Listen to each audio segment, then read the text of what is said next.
Hola amigos, yo soy Eddie Kojan del Aveniros, del Vieilles del Retroviseros, del Vieille Famos.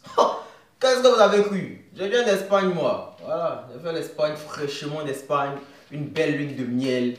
Ceux qui ont Instagram, qui me suivent sur Instagram là, ils ont vu un peu. Donc désormais, appelez-moi l'Espagnol. C'est le nouveau nom qui est là. Hein? Voilà. Aujourd'hui, on va parler de l'entretien. Voilà, on est en novembre. Je ne vais pas vous parler d'entretien en décembre quand même, pour rester un peu dans le lot. Si vous n'avez pas regardé mes précédentes vidéos, je vous conseille de le faire. Surtout la vidéo où j'ai parlé du projet d'études et de la lettre de motivation. Regardez ces deux vidéos-là parce que c'est très essentiel dans cette vidéo-là. Pour ceux qui viennent de me découvrir, n'hésitez pas à vous abonner. C'est pas payant, c'est gratuit et puis ça vous aide. À me laisser un pouce vers le haut, beaucoup de pouces vers le haut d'ailleurs, pour qu'on puisse bien référencer ma chaîne. Et puis à poser vos questions de préférence en commentaire, parce que Instagram c'est surchargé. Instagram, vous aurez la chance de poser vos questions quand il ferait des directs. Mais si vous voulez privilégier Instagram, ça va être compliqué. C'est ce que je vois qui va répondre. Donc posez vos questions en commentaire et puis on commence après le générique.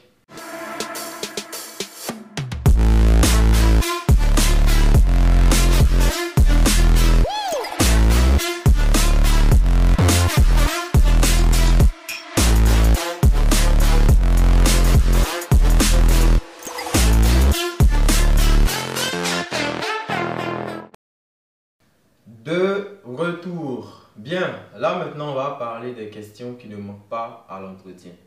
Vous aurez le temps de revenir me remercier parce que vous allez voir que quand vous allez faire l'entretien, ça ne va pas manquer. Donc pour commencer, la première question qui revient le plus souvent à l'entretien, c'est présentez-vous.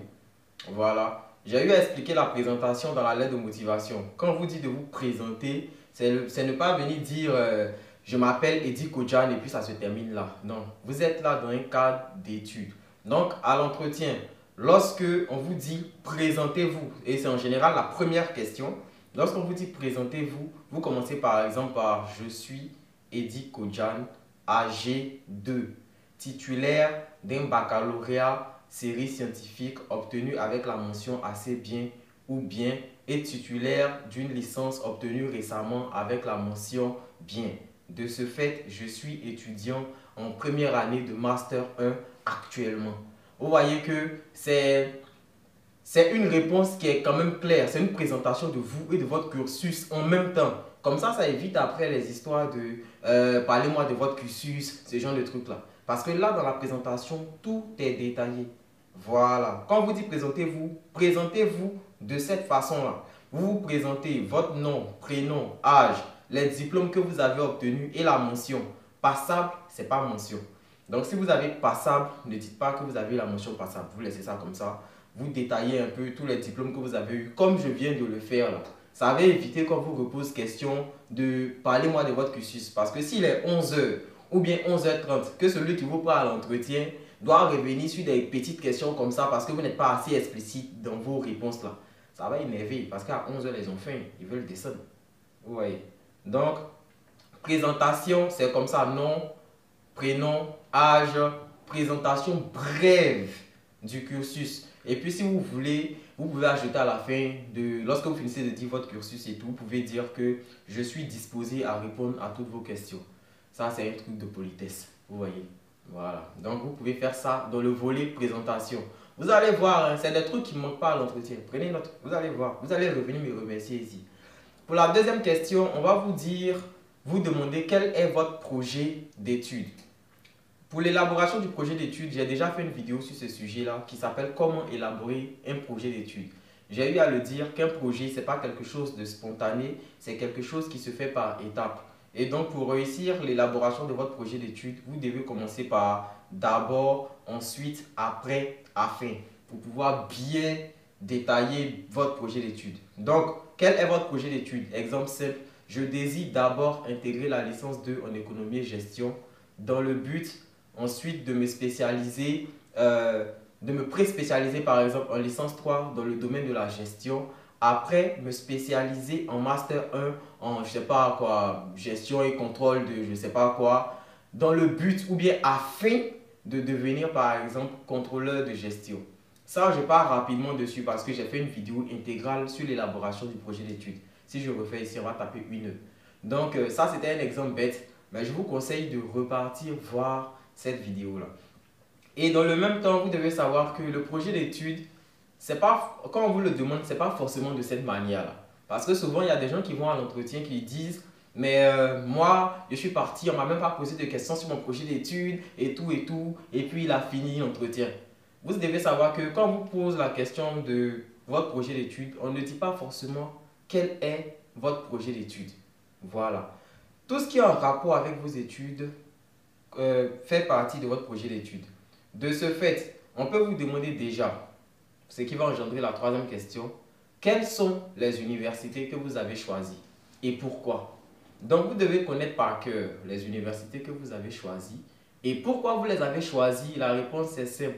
Vous avez parcouru, comment dire, les plaquettes de formation des universités et c'est dans ces universités-là que vous respectez le plus les conditions d'admission et que vous avez été séduit par le programme riche et diversifié que propose cette université. Vous avez déjà répondu à la troisième question comme ça. Donc, vous devez connaître les universités que vous avez choisies. Et quand on dit pourquoi vous les avez choisies, je viens de vous donner la réponse. Voilà. Et ça peut aussi engendrer la quatrième question qui va forcément revenir. Vous allez voir à l'entretien. Quelles sont les matières que vous avez choisies? Parce que vous avez parlé de plaquettes de présentation des universités, que vous avez été séduit par le programme qu'ils proposent. Donc, vous devez connaître au moins 5 matières que l'université propose ou bien que la formation que vous avez choisie là propose. Vous voyez.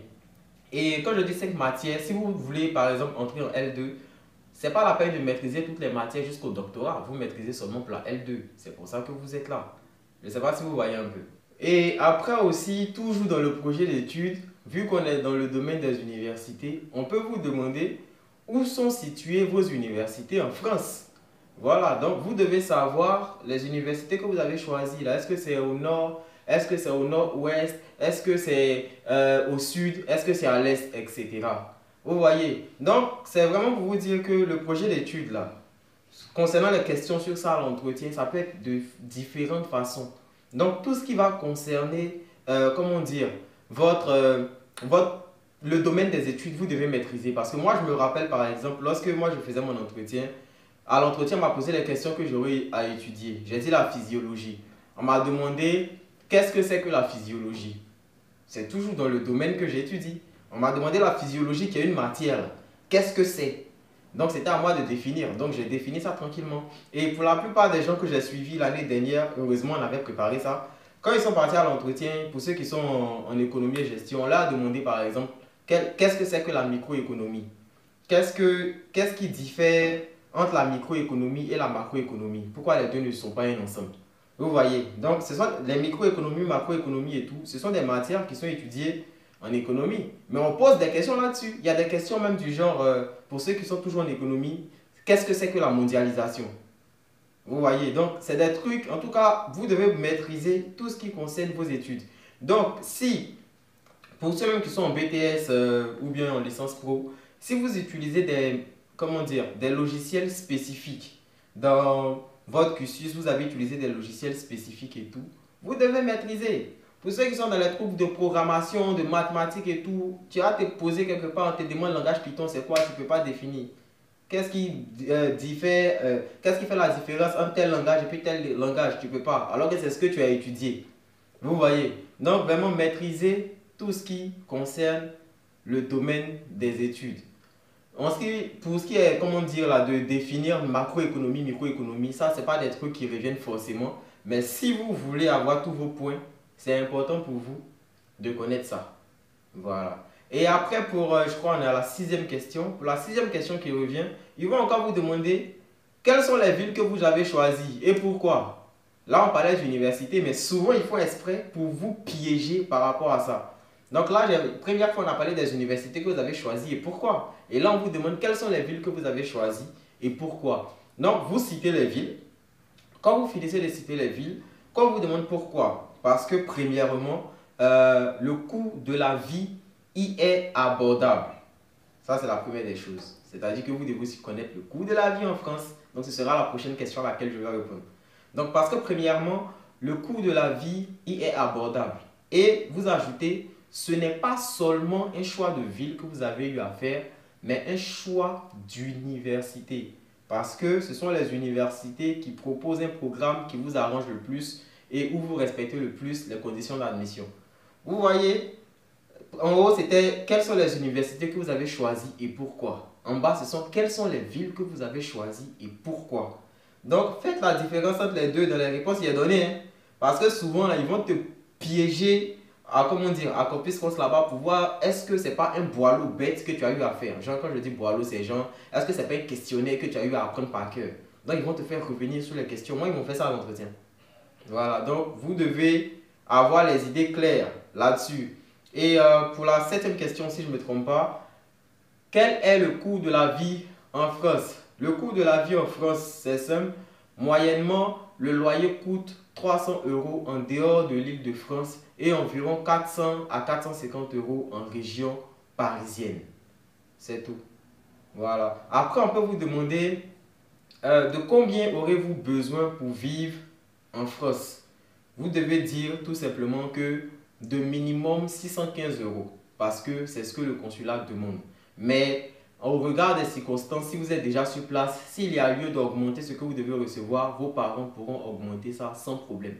Ne dites pas, surtout pour ceux qui ont des années blanches, que non, j'ai laissé les études pour aller chercher l'argent, que c'était, comment dire, c'était compliqué, donc niveau financier, donc j'ai laissé les études. Si vous faites ce genre de trucs là, vous êtes mort. Si vous laissez les études, ne prenez jamais comme justification là-bas que c'est parce qu'il y avait un problème financier. Sinon, vous êtes mort. Hein? Voilà, on ne fait pas ça. Hein? On ne fait pas. Voilà. Et après aussi, on peut vous demander qui finance vos études. Ce sont vos parents, naturellement. Est-ce que vous avez de la famille en France? Ça, c'est une question à deux tranchants. Mais si on vous pose cette question, si vous avez déjà fait des procédures de visa touristique avant de faire Campus France et que les procédures de visa touristique n'ont pas marché, dites non. Vous n'avez pas de parents en France. Dites non. Maintenant, si c'est votre première procédure ou que c'est seulement les procédures étudiantes que vous avez eu à faire, vous pouvez répondre oui. Il n'y a pas de problème. Parce que j'insiste sur le fait de ne pas dire oui lorsque vous avez déjà fait un visa touristique parce que si on vous a refusé un visa touristique, ils vont penser que vous voulez chercher un autre moyen pour forcément arriver en France. Et ce moyen que vous avez trouvé, ce sont les études.